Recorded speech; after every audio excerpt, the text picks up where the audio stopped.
Hi, everybody. Thanks for joining us. For those of you who don't know me, my name is Peter Llewellyn, and I run the services at MedComms So information services, resources, activities, and so on for people who work across the globe in and around medical communications, medical education, medical publishing, and so on.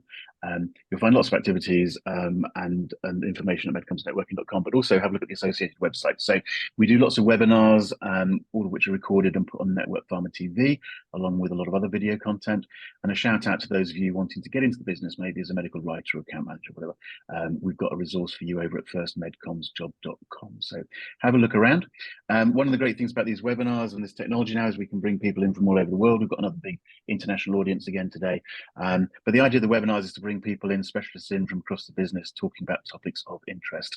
And I'm delighted today we've got the guys from Cuttsy+Cuttsy who are going to talk to us about the authentic use of AI. And just some context on this, you posted your press release, I guess, before Christmas about your own principles, as it were, and your promise to clients, which is what attracted my attention. I think a lot of businesses must be going through the same process at the moment, trying to work out what they're going to do with AI, and B, what they're going to say they're going to do about AI. And I just love the fact that you're online and talking to us today about the practicalities of what you're doing and how you see the use of AI in the business. So without further ado from me, I'm going to hand over to John. We'll have a little bit of a presentation and plenty of Q&A. So members of the audience, please do join in through the text boxes. John, over to you. Thank you. We'll just quickly introduce ourselves first and then dive into the slides. There's not too many slides today, so don't panic. We're not going to bore you to death with PowerPoint. So I'm John. I'm the commercial director at Cuttsy+Cuttsy. Recently joined the business, having worked in a freelance capacity for about the last year. My focus is going to be on looking at obviously our commercial offering, what we do for our clients, how we can operationalize new technologies and new things within the industry to make use of them for our client base and our growing global client base as well. So nice to meet you all. I shall go next. I'm Philippa, go by Phil, and I'm the strategy director at Cuttsy+Cuttsy with a focus on patient insights and engagement. I worked a lot within research as a researcher, but also patient engagement and involvement in research. So really my role here is all about leading the research efforts, really exploring our kind of insights, letting them direct our work, but also thinking about how we can really work with patients to guide what we do and also support pharma with their own goals as well. I'm Hance. I'm a senior art director at Cuttsy+Cuttsy. I've spent the last 4 years working in healthcare, and prior to that, outside of healthcare, but still in the creative industry. My role is all things creative. Cool. Thank you very much, both. All right, let's attempt the screen sharing juggling. Make sure that's going to work. Hopefully you can see slides and only slides. Is that right? Yeah. Perfect. Okay. So just a little tiny bit of background on Cuttsy+Cuttsy. We're a 50+ people independent agency based in the UK. We specialize in 2 main areas, healthcare comms and then clinical trial engagement. So a lot of what we're going to talk about today is through the viewpoint of that size of agency, that type of agency, and that type of business where, as you can see at the bottom of the slides, we really focused on a people first approach, and we try and build that into everything that we do. Why are we thinking about AI right now in particular, and why is a business like ours thinking about AI right now in particular? We make a lot of promises to clients and we take those really seriously. We want to make sure that we're careful with their data, with their proprietary information, that we care about their patients as much, or even if we can, even more than they do. And because of that, we want to make sure that that transfers into everything that we do. So as a business that's thinking about adopting new practices, new processes, and bringing them into something that we're going to make part of our daily lives, we need to make sure we're carrying that through all the way. We obviously want to take advantage of new tools, particularly with AI. It's going to bring us lots of competitive advantages, we hope, options around being more efficient, getting things to market quicker, being able to offer better value for money for our customers. So these are all, important reasons why we'd want to do it. We also don't want to get left behind. For us, it's important as a smaller, more nimble agency that we bring that agility into everything that we do. So now is a great time for us to be assessing the different options available to us. And we want to talk about how we do that in a structured and safe and compliant way without putting anything at risk. We obviously want to protect the patients and make sure that we still continue to involve them in everything that we're doing. And overall, I would guess our approach to AI so far has not been, we're not essentially looking to completely transform our business. We're looking to empower our people, create opportunities for efficiency, and try and build on the really successful building blocks that we've already got in place. So it's not going to be rip the whole business out and start again. And we're certainly not looking at replacing any people right now. I think what our focus has been on, how can we help the people we've got right now be more efficient, more effective in what they're doing. And as Peter mentioned, the reason we're here today is because we wrote a blog post and put that out there for the world to see. It's really focused on our position as, the promises that we're going to make, and Phil will go through that in some more detail in a minute. But we want to get across that we're still actively developing all of this. So what we're going to show today is behind the scenes of the process that we've gone through to try and get some of this into play, get it in the hands of our clients, get it in the hands of our staff. But we're not offering ourselves up as expert level AI users. I'm not sure that exists apart from maybe the people that are creating it. So what we are is trying to give like a real life worldview of how a business can start to implement some of this very exciting technology, but in a safe and compliant way. So we'll do that now. Yeah, and just a couple of slides to kind of highlight why the kind of authentic use and ethical use became like our biggest discussion points, and why we're here today, and why we think it's important. And really, everything we do, we kind of care passionately about creating that kind of authentic content. But we are in a regulated industry, and it's regulated because it's to protect patient safety and to optimize patient experience, and everything we do is about optimizing that experience. But in order to do that, we need to be able to have sight of where our ideas come from, have the kind of audit trail, make sure it's accurate, fair, balanced. There's all the kind of regulations that we have to abide by, the ABPI Code of Practice, BHBIA guidelines for research, and we're also PIF accredited as well, which is about producing trusted information for patients. And these things aren't embedded into AI tools yet. AI tools can support us, but we can't rely on it to do these things for us. So we really take it, we see a great responsibility on ourselves to regulate our own use of AI, to make sure that we are following those guidelines, using it appropriately. And also, obviously, we handle a lot of important data, our clients' data, intellectual property, confidential data, and we need to make sure that we are working with AI in a secure way and not putting any of that data out there. And so it's providing our team with the kind of principles to follow and guidance around how to do that. And we'll touch on some of the things that we've gone through in this discussion today as well. So if we go to the next slide, I think. You may recognize this image. It's been in the news recently. It is a bit of an extreme case and a bit of a side story, but we just felt like it's quite a good example of authentic use of AI, and also potentially ethical as well. I'm not going to go into anything about what went wrong, but clearly this was about the Willy Wonka chocolate experience, immersive experience, that clearly went wrong, and the expectation that they set by producing their marketing images solely using AI, and a lot of the script, I believe, was also using AI. But the reality was that they couldn't actually meet those expectations, and clearly something went wrong along the process to kind of checkpoint that. And I think also there's the point about you need to make sure there's someone who's got the responsibility, the milestone to make that assessment, and also someone who could take responsibility for the final output. And in our field of work, the communication that we create, we are setting expectations to the people who receive it, and particularly working in healthcare, we need to make sure that that does align to people's reality. It can be tempting, I think, with all these AI tools, to get a little bit lost in what they can do, and to go bigger and better with creating something quite clever, quite impressive. But we do need to still have those checkpoints to make sure, like, is this appropriate? Can someone actually relate to this? Is this an appropriate reflection of people's experience? And so that's why we thought that we'd just use this as an example of the reasons why we're having this conversation today. Now we're going to kind of touch on our approach. I think Joe will kick it off, but yeah, over to you. Yeah, so I guess to start with, when it's all guess when AI, maybe was it late last year, was early last year, that's all kicking off. The first thing we need to do is just like set a blanket, like don't use it across the business. And we've done that because we need to establish like, we need to update our policies and our contracts. So we quickly established from that as well as that, yeah, compliance is going to be really important. We needed to implement further training on confidentiality and cybersecurity. What we done from that was we put in some boundaries in place of how we can safely use AI. And we initially started with a ChatGPT cheat sheet.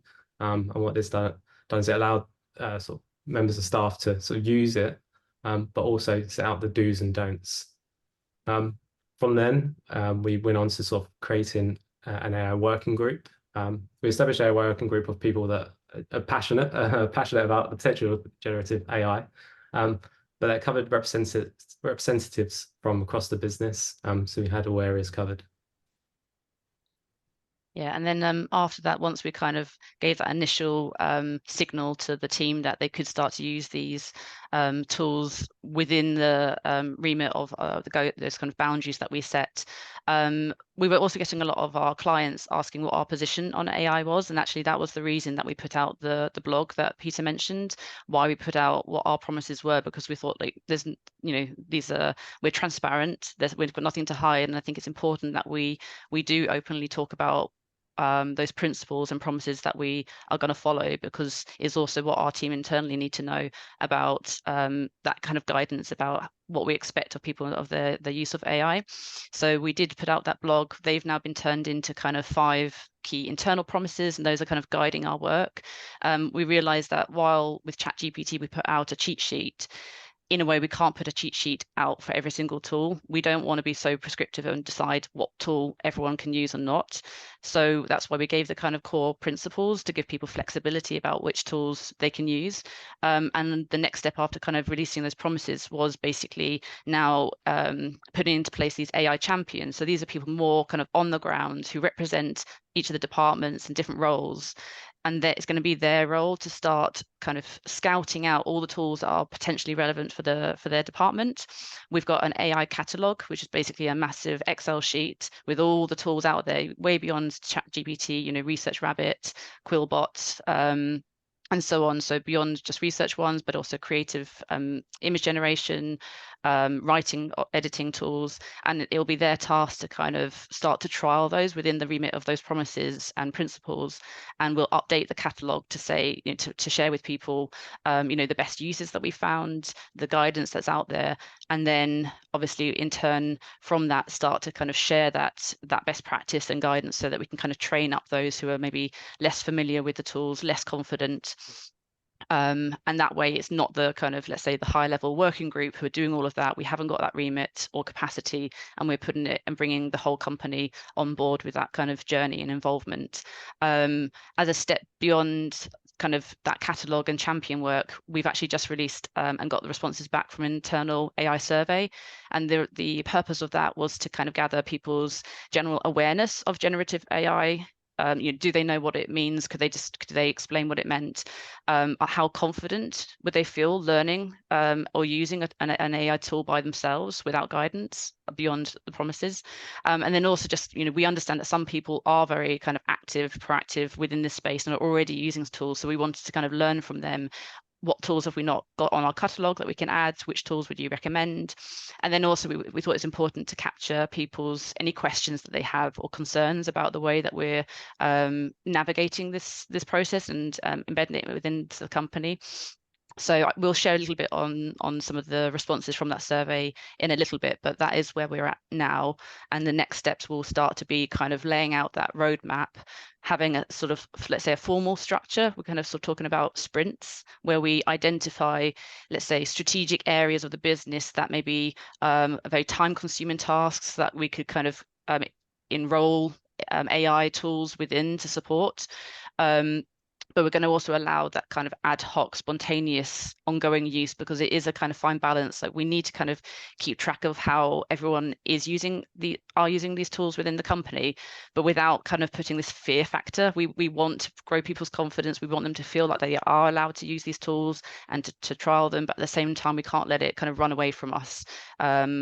as I mentioned before, like within our work, we've always had an audit trail for all of our work. You know, we know where research has come from, we know where ideas have come from, and with generative AI, that is the one thing now that you could lose that audit trail. And I think that's why we want to know what is being used, where they're being used, and also we've encouraged, one thing I forgot to mention, with the data security is we're encouraging people to save files with the file name of the tool that was used when they're storing it, just so that we know what source was used to generate some content or an idea, so that we can kind of always trace it back. So that will be then a kind of next steps ahead.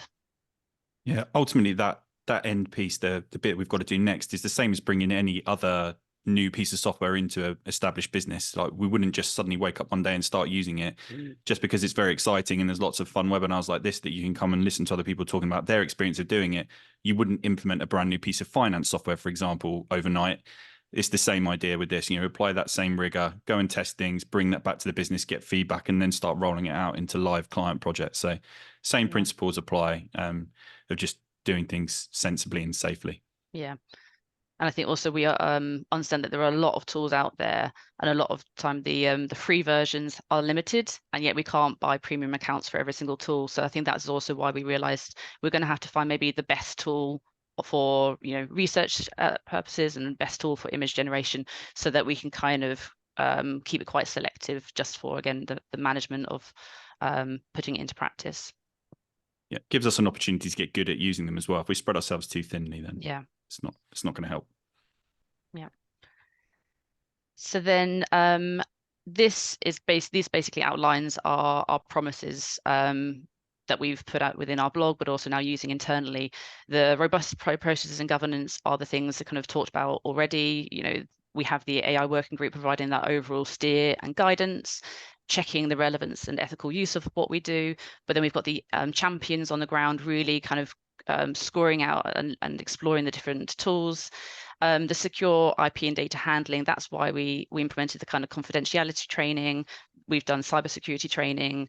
We encourage, we also bought a ChatGPT premium account for each department, so that, again, it was just that idea. We thought we were talking about the practicalities of getting people to kind of track and log their use of ChatGPT, and we felt if we just gave an account for each department, that way it's kind of in a way storing it, and it's not to kind of monitor and address, you know, like Big Brother style. We don't want people feeling uncomfortable using that, but it is, again, part of that audit trail, and just to kind of make sure that people, we do have a site of how people are using those tools, if any more training is needed.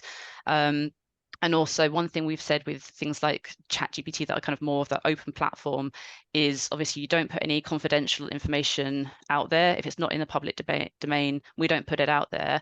We've also said that turning chat history off isn't enough of a guarantee for us that the data will be safe. That is one tempting thing, that you think, well, if I turn off the chat history, then I'm not putting out data there to train and for other people to use. For us, that's not enough of a sort of guarantee that the data would be safe, given the kind of data hacks that are out there. So we just say, anything confidential, you're not putting it out on an open platform. It's there just for like inspiration, sense checking, research purposes. Obviously, any closed tool which a lot of people are starting to work with, would be a different story, but that's kind of our stance with the data handling. And then the kind of authentic, transparent use. Basically, we say that the AI tools don't, they support our work, they don't create it. We know that they create hallucinations. We know that it doesn't always know what's right or wrong. It's not regulated or regulating itself in the way that we want. So we don't blindly trust or accept what it gives. And that's why we have the team that we've hired, who are all hired for their unique skills, unique thinking ability, and we leave it to them to kind of sense check that data and use it to support their work and generate their own content, generate their own ideas. And the transparent use as well. Like, we're here today talking about openly about what we do and what our approach is. Well, that's why we've put out our promise and the blog, but also that transparent use is a part of that auditing conversation, while we've asked people to store any work that they've done using a Gen AI tool, if it directly feeds into a project, we need it stored somewhere within our filing system with the tool that was used saved within the file name, so that we can trace back. And obviously, when we're using some of these tools, we are looking at whether it shares its sources. So, for example, I've been comparing ChatGPT versus another one called Perplexity. I don't know whether the outputs of Perplexity are as good as, whether it's trained on the same data or more limited data. But what it does do is it shares all of its sources of where it gets its information from, which I personally, from a kind of strategy and insights point of view, find really useful. I don't ever stop there, but it just gives a useful idea of places to look further, more directly. So that's just kind of on that point of like the authenticity and the kind of transparency. But we always want to basically, we're the ones generating the data, and AI is supporting what we do. And then the big one that I kind of can't stop talking about is the kind of inclusive approach. Again, I've worked in patient involvement and patient engagement for a long time, and care a lot about diversity and inclusion. And I sort of maybe sometimes take it for granted that it's obvious that we can't necessarily rely on AI tools, but I think we've got to remember what generative AI tools or AI tools are doing. And like by design, they're giving you the average of everything out there. And so, unless you have to work hard to prompt it to something unique, but the outputs will only ever be as good as the data within. So, people's voices that are missing when the data is biased, which we know it often is, then those biases are going to be further enhanced. And the seldom heard voices that aren't heard are going to be even harder to find within AI algorithms. So, we can't rely on AI to be inclusive or diverse on our behalf. But that's not to say that these tools, can't help. One example, I've been watching a lot of kind of market research use for AI, and like there are ways that it could help you. Like maybe you can now go out and do more primary research, have like even longer interviews, because you're not scared about how much analysis that will be done. Like normally limit it to 90 minutes, because 90 minutes of free text will take a long time to analyze. But now that part can maybe be made easier, so you can have longer conversations, more conversations with the people that you want to hear from. And the alternative would be if there's people that you just couldn't reach because due to language barriers, AI can now support in certain ways with either providing a translation, rapid translation, or even I've seen use of kind of these like AI interviewers where they're using your discussion guide, but translating it and presenting it to someone in their language. And so some of these could maybe start to break down barriers that are of gathering insights. It's always better to get something rather than nothing. So I think it's just important to use AI in the most appropriate way, in an ethical way, not to sort of jump the boat and rely on it too much for those kind of, let's say, research and insight gathering purposes. And if you are kind of using AI for that research aspect, just use it with caution. Remember its gaps, and remember its biases, and just use it maybe as like a sense check. Or if you're working in a new topic, a new therapy area, it can be a quick way with certain prompts to quickly get up to speed on a certain topic. There's the kind of 80-20 rule that people talk about, when you ask it to kind of identify 20% of the key learnings that will help you understand a topic, like 80% of a topic. So some of those like little prompts are quite useful when you're working in this space. But you've got to then still rely on your more direct approaches and other methods to do what you need to do, which is why I think what we're kind of very proud about in terms of the way that we work. And then the final one is just relevant and sustainable innovation. Obviously touches on throughout, but there's so many tools out there, and it can be tempted to kind of start using them all. But we are keeping a close eye on what's out there. We're going to be testing the ones that we think are relevant. But if it doesn't necessarily improve what we do or improve the quality, or if it doesn't help us find those seldom heard voices, then we won't necessarily use it. And there's one interesting point that it's something to look into, and I don't see often talked about, but as a company, we're interested in a kind of net zero future. And we know that some of these AI tools have a much bigger carbon footprint than other traditional methods, like versus Google. I think a chat GPT query is over 4 times the amount of CO2 output versus a Google query. Now, what this means to the company obviously is a big question, and would be part of a kind of much broader view, but it's just something to think about. If we are caring about, you know, net zero and our environmental footprint, obviously the use of these tools that do have a bigger carbon footprint might need to be something that we just think about for the future. Cool, thank you, Phil. Yeah, so as we mentioned earlier, we have been recently surveying our team to find out how they're feeling about the work that's been done so far. We regularly are speaking to our clients and asking them to speak to their customers more and their patients more. So kind of have to practice what we preach in that regard. So this is still early. We're still kind of processing the results. We wanted to share a couple of key points with you. So overall, the awareness and understanding of Gen AI within the business we feel is pretty good. So 78% of people felt confident being able to explain it. And then over half the business found that having access to ChatGPT could be useful to their role or is useful to their role currently. I think it's important for us to do this because our initial position was to actually just briefly pause and say no use of AI at all for a quick minute while we worked out what it is that we want to do. And so by bringing some of this organizational learning opportunity in and then going and finding out and refining our process, seeing how it's going is really important. Lots of the team did take up the offer to use the tools. But I think there are a few areas of like genuine concern where we've got things that we want to be able to loop back on, speak to individuals about, find out more about their particular context and make sure that we are carrying through that message of inclusivity through our own team as well, because we don't want to leave people behind. We do want to give people the opportunity to use it to empower them and make their work even better, more efficient, and more impactful. So it's a careful balance there. But I think by doing this piece of listening and going back to the team over time, we'll be able to refine our approach further and make sure that where we end up is representative of us as a collective and also with the individual inputs in as well. So how are we actually using generative AI? I think this is probably the most anticipated part. Joe gets the fun bit. I always get the fun bit. That's what happens when you're a creative. So I imagine most of you have used generative AI tools. And if you haven't, go and try one, because if your experience is anything like my first encounter, it's just like for the pure excitement, like thinking about like what you could do with it. I'm still thinking about all the things you could do with it.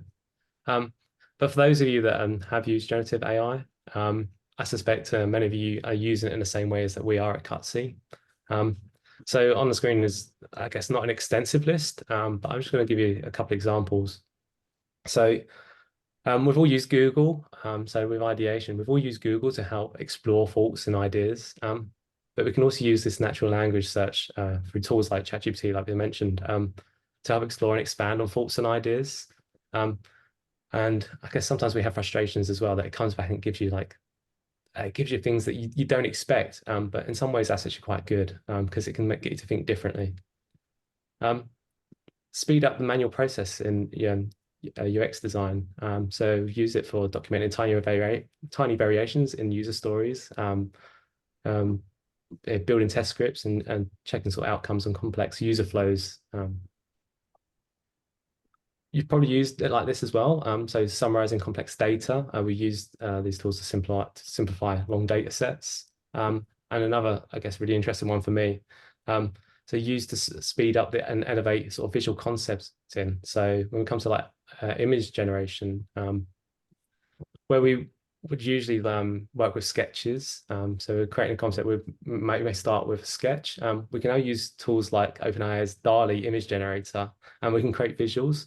They're not perfect, but it's often like a level up from what a sketch is. And what this means is that the concepts can be more accurate and sort of come across more sort of effectively, more accurate and effectively to the client and for discussion, rather than relying on a bit of a rough sketch. All that happens so much quicker as well. We use it to support communications, so helping our team structure their thoughts and develop explanations to support their work when sharing with others. Whether it be rewriting text or making text more empathetic, or even just like simplifying messages. And something that's maybe not often thought about, and for me, having a background in the creative world, it's common to come across creatives with like great visual minds, but they can sometimes struggle to put things into words. Generative AI tools are great at taking sort of rough bullet points and notes and sort of explaining them in sort of a concise, structured way, putting together sentences and paragraphs. Generative AI is a great to sort of empower these people. And then lastly, research. So it's not, as I said, it's not 100% reliable. We know that, but we can use it to probe around our research. Where it's transcribing research interviews or sort of identifying sort of patterns in participant responses. And lastly, there's a great report on Creative Boom, which is how design agencies are actually using AI in 2024. And they surveyed over like 25 creative agencies, and their findings are much like ours. We are using the tools in a similar way, and it's to enhance our workflow. And what we mean by that is like we start with a human and we're using generative AI somewhere in the middle, but then we're ending with a human. So we're just using it as a tool.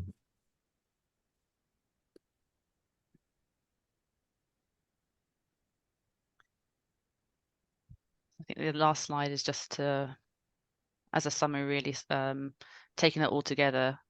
And what we recommend to people, but as we said before, like we've shared this approach, the structured approach that we've taken, it works for us and what's important to us, but obviously each person will decide what's right for them. But in general, have a plan, involve the people that you work with, and what it stands for, what matters to you or to them. Be driven by the audiences that you're trying to serve. Focus on empowering those around you so they've got that kind of guidance and support and are kind of going with you rather than being left behind. And then just kind of be wary of the data set and just understand the limitations of the tools, like understand it's what it can offer and what the benefits are, but just also know where the limitations are so that you're always then using it in an appropriate way. And I think that's it. So over to questions. Absolutely fantastic. Thank you so much for that. I have to say, I was fascinated by that. And I'm going to just go, thank you so much, because it's so, my frustration is so many people at the moment are talking behind closed doors about what they're doing. One suspects not all of them are doing as much as they're trying to pretend they're doing. But to have some really practical insights there, I think is really fascinating for me, and I hope for the audience, who I would remind those of you listening to us today, please do shout at us with your questions and your comments and join in this conversation for the next 10 minutes or so. But I'm already thinking I'm going to have you back for another webinar. This is absolutely fascinating. I'm going to split my first question into two, if I may. Can you take your supplier side of the equation? I'm intrigued. What, if anything, you say to your suppliers? I know you work with freelancers and so on. So can you just share with us your thinking in terms of how you work with the supplier side and what sort of challenges and points are worth making on that side of the equation? And then I'll come back to the other side of the equation, if that's okay. Yeah, thank you. We split it in two. So we've obviously got suppliers in terms of kind of software and things that we're buying.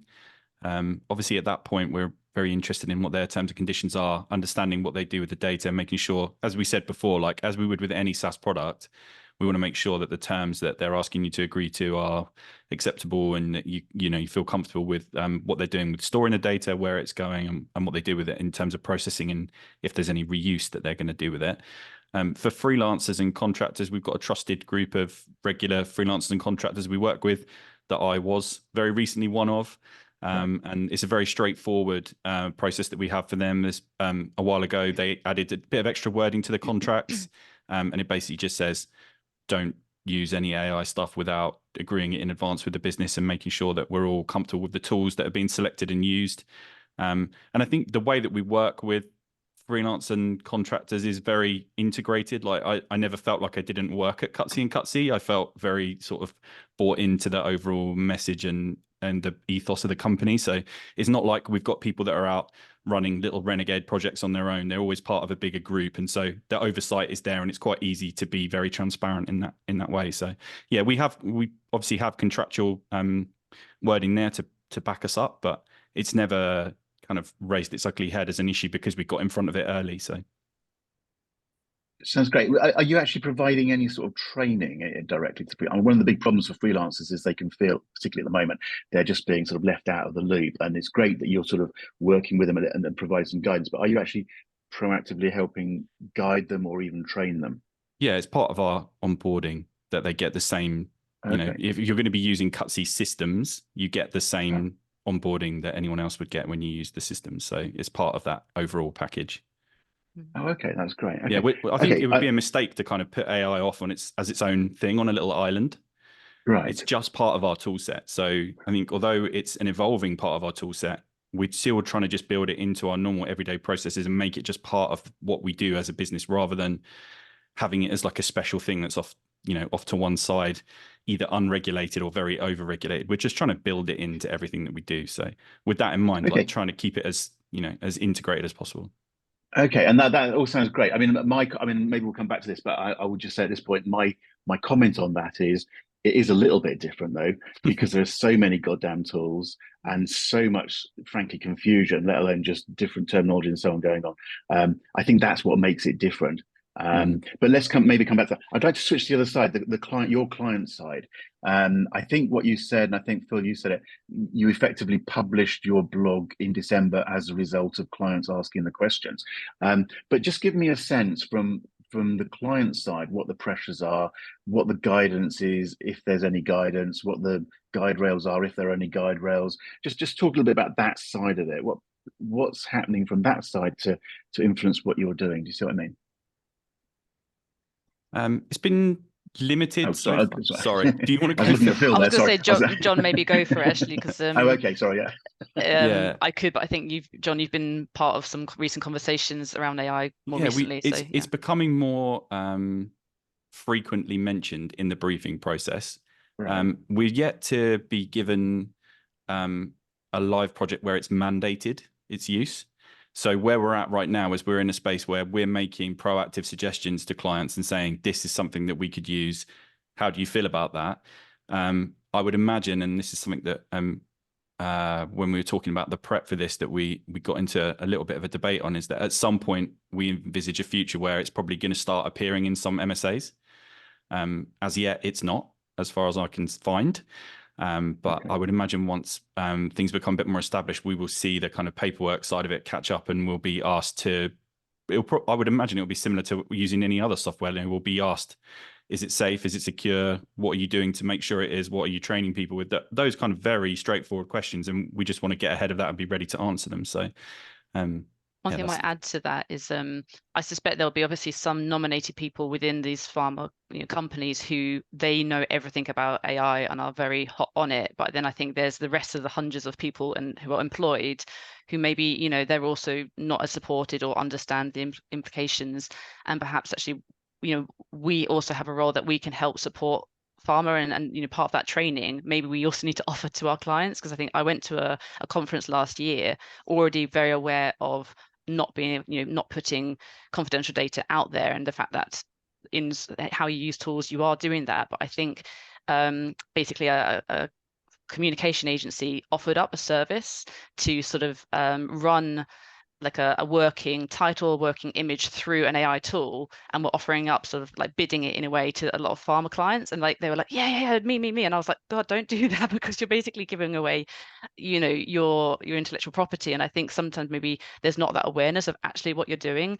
And I think the conversations we've had about Gen AI, I just realized, this is not new. We are always giving away our data. It's become almost the norm. Like when we use Google, when we use any digital tool, we're so used to just giving it away, and we're quite happy with the service we get back. But I think it's just like, this is another one. We just need to be, again, understand what we're actually doing, where the data goes, how it's used, and also what we're getting back, and the kind of quality of it. So I think there's probably a lot of awareness that needs to be happen within the clients as well, I think.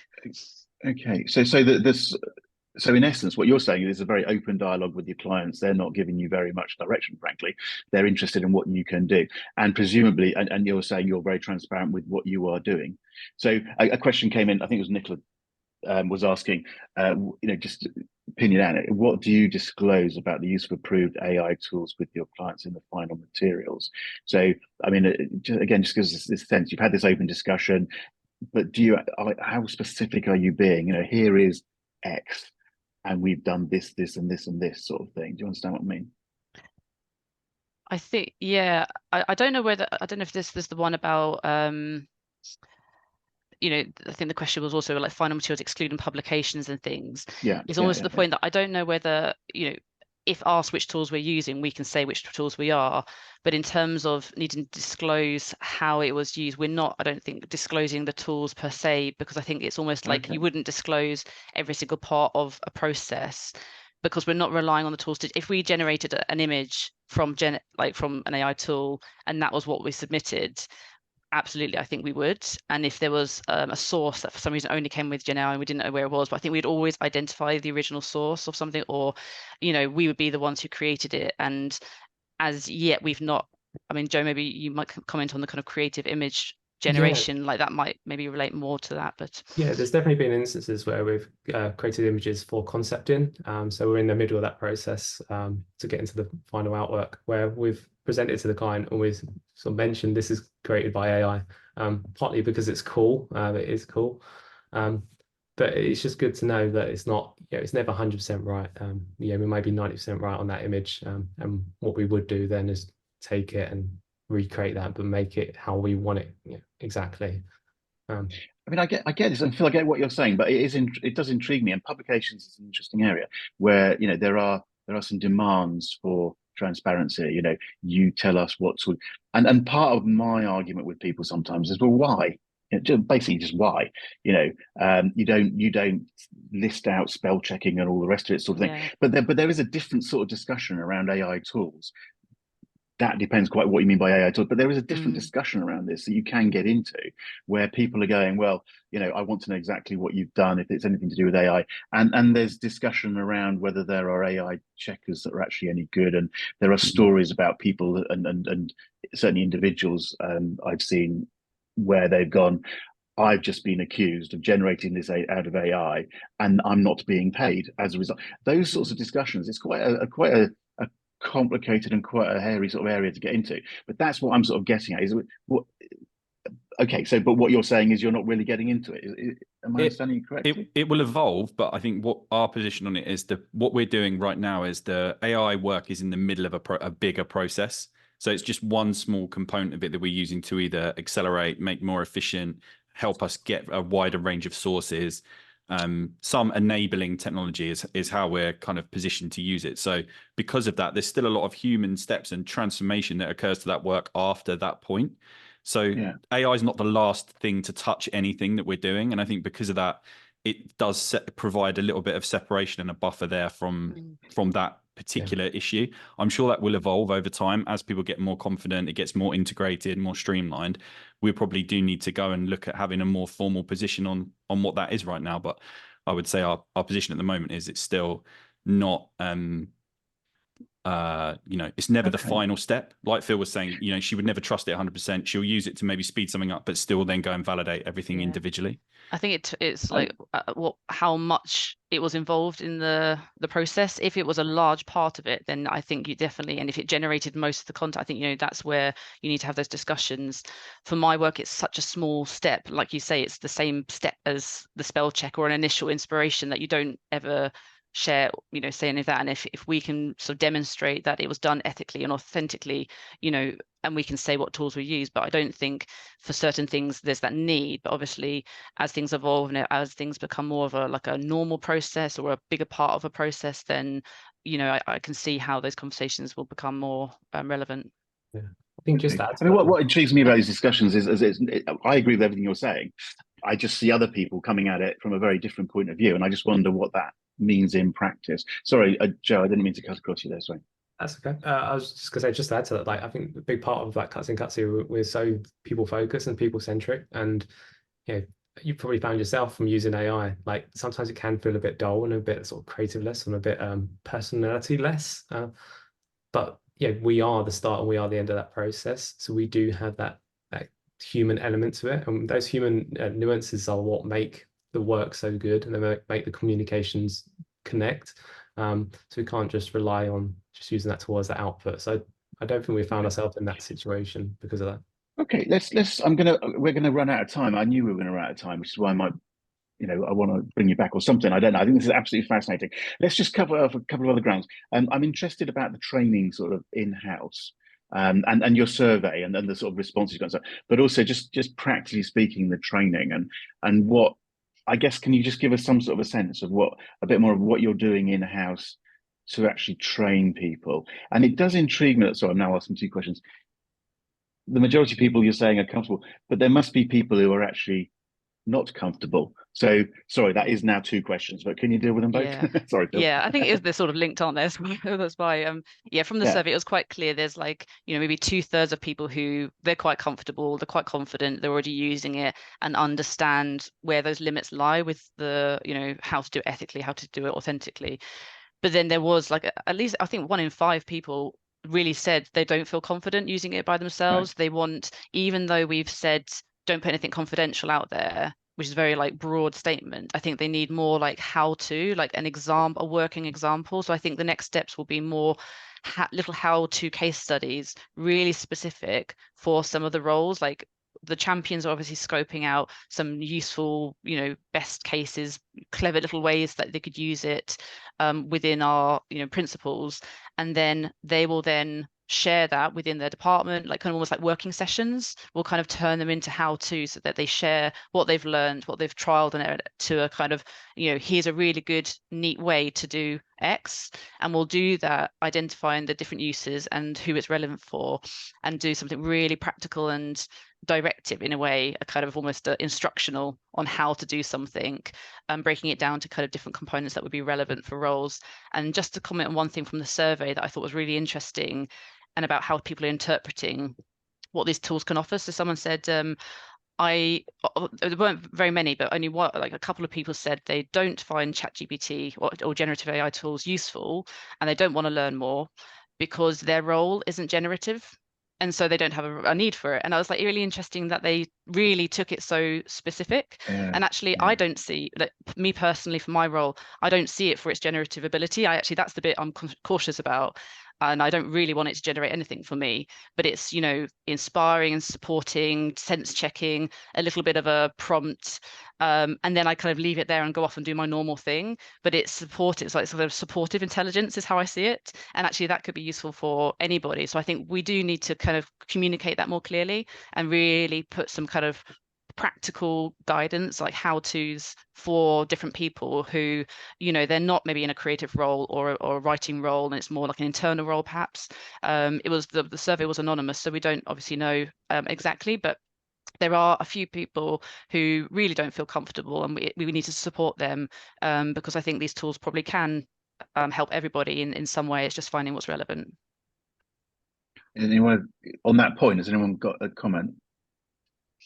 No. Well, I was going to. My follow-up question to that then would be: is it changing any of your approaches to recruitment of any of your staff? Are you looking for different sorts of people, different sorts of skills? Are you even just looking for someone who somehow shows that they've got the initiative and the interest in AI type tools? I'm trying not to put words in your mouth, but do you see what I'm saying? Has it changed the recruitment of people, or is it changing the recruitment of people in any way?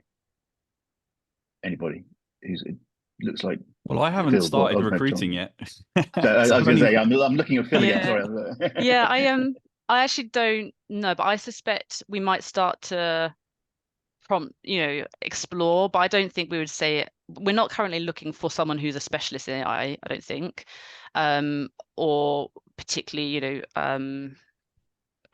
experienced and skilled up.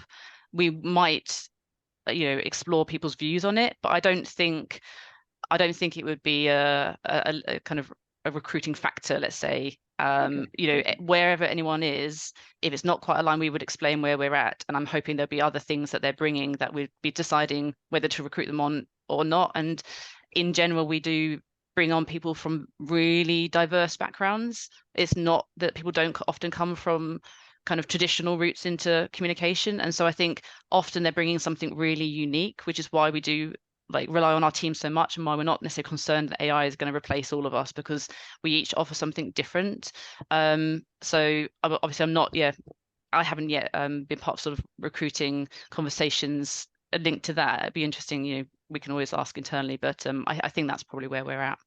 Okay. And even on the design side, Joe, I mean, does it feature more? I wonder whether it'll get to a point where it's just like, are you a Creative Cloud user? Do you use Microsoft Word? Do you use Figma? Do you use AI? Do you use AI tools? Yeah. It might just be like one of those, but we get to see. Okay, I still have this slight problem with the discussion in terms of AI is just being used as this umbrella term. We're using AI like it's a specific something, whereas I think it's not. It's a whole flipping environment and mindset and everything else, and it's very difficult to have the discussion around that. So I'm probably just creating a hole for myself, so I'll stop. We've tried to create that separation, I think, where it's like you've got the broader, these are tools that use AI, and within that there are tools that we used to use that are adding AI, tools that are just AI, and then lots of other little groups in between there as well. And that I think what Joe was explaining there is like we want to position it as a useful tool in our toolbox within the other tools that we use. It's not going to be the only thing at this point that we're pursuing. We still look at lots of different options, and really we're just trying to look at any technology that allows us to be better, more efficient, create better work, whatever it is. If some of them fall under that umbrella of AI, then that's great. But you're right, there's so much more. I think there's a danger when you talk to somebody about generative AI, they think you're just talking about ChatGPT. We've named a few other services today and SaaS platforms that we've made use of, but that it's not it doesn't begin and end with ChatGPT. That's just the one that gets the most media coverage. And actually it's probably, from what Phil was saying, which I found really interesting around the idea of it being more of a supportive technology rather than a generative technology. In some ways, it might end up being the least useful one for this industry. And the ones that are more specific, more niche, more tailored for that use might end up being the ones that get more traction. So, but I'm sure it's going to evolve over time. We don't have all the answers right now, and we were very clear at the beginning. We're not positioning ourselves as the leading expert voice on this, but we wanted to maybe just try and give people the confidence to try it out and do it in a safe and compliant way. And maybe if any of the stuff that we talked about today helps somebody to do that, we'd take that as a win. Yeah, and on that note, I'm going to draw a line. I think that's a great note to end on. For the recording, I think we are slightly over time as always, but I would just love to keep going with this. So thank you so much. I think it's just really, really practical, insightful, and open and useful, and everything else. And I hope lots of people have got a lot out of that. I know I can speak for you and say, please, you're happy to hear people. LinkedIn's an easy way, but basically you're interested in talking to people, and I would say to everybody, let's keep this discussion going as openly as possible, sort of thing. So for the point of from the point of the recording, I'm going to draw a line, but I'm going to say to the audience, please stick around. We've still got a few minutes left, and we've got plenty of questions and comments in the chat, so I don't want to entirely ignore that. So, but thank you so much. I think that was absolutely excellent. I do think it's exciting times, and things are moving very quickly. So I hope we're inspiring people to get involved and have a bit of a play. I think, Joe, it was you that said people should at least go out and play with it, sort of thing. So thank you so much. On that note, I'm going to ask you to give us a little wave. I'll stop the recording. Take care, everyone. Bye.